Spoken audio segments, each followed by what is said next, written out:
In the mid-1990s, the Vancouver area was experiencing a fairly dramatic increase in population, and a group of us who had environmental leanings were concerned that the place might be overwhelmed. So we started meeting and talking about the issue.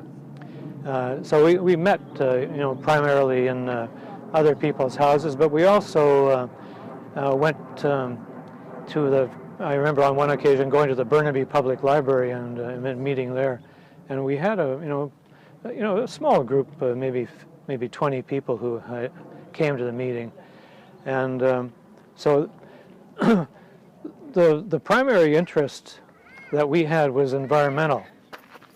And around the same time that we were doing these meetings, there was something going on at the University of British Columbia.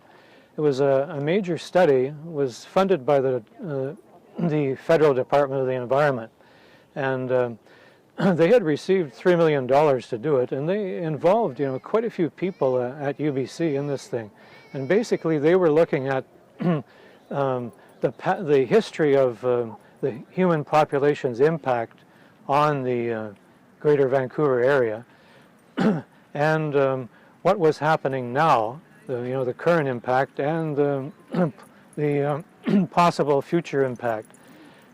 So we actually met with some of the people who were leading that study out at UBC, and they actually did look at the impact of immigration on the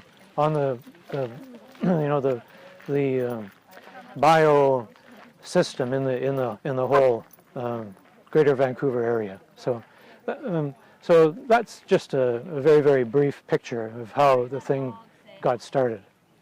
We as a group assumed that most of the population explosion in the Vancouver area was being caused by migration from other provinces in Canada, and so we didn't even think of immigration up until somebody pointed out the results of a StatsCan survey that had been done. And what StatsCan had done was they had computed the number of people who had moved into the area between 1990 and 1995, or roughly that time period, that 5-year time period. And they concluded, after looking at the backgrounds of some of these people who were moving in, that about 83% of the people who were moving in were from offshore. They were not from other parts of Canada. So that changed things for us quite a bit. And we started looking at immigration's impact in other ways, And so we previously had called ourselves the Lower Mainland Sustainable Population Group, and we decided that we had to get a little bit more direct about the whole issue, and we changed our name to Immigration Watch Canada. And we continued to look at the environmental issue, and we just expanded the scope of the group, and we looked at other things too, such as the economic aspects of immigration and the cultural aspects of it too. We were told that in 1990, the immigration minister at the time, Barbara McDougall, had gone to her colleagues in cabinet and had convinced them that they should increase immigration to 250,000 people per year. And when she made her argument to them, she said that we should do that because we would be a lot better able to compete with the Liberal Party of Canada for the immigrant vote.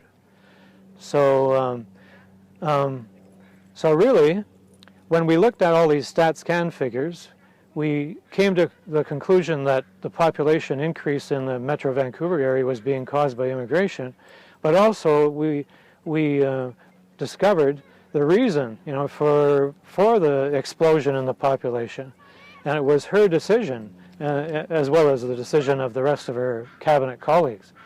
And we thought that this was completely ridiculous for a politician to say this, and even to admit it publicly. That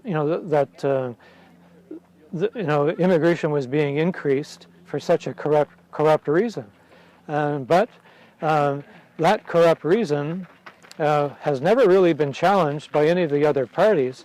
So if you were to look at how the NDP and the Liberals feel about the immigration issue, you'd see that they think the same way that she does. They're all in favor of immigration as is, and they all support what she did. They'll never admit, that reason that she gave for the immigration intake to be increased, but they go along with it, and so that's the way. That's how things got to be the way they are. That policy of 250,000 people, that 250,000 person intake has remained in place for about 25 years now. So.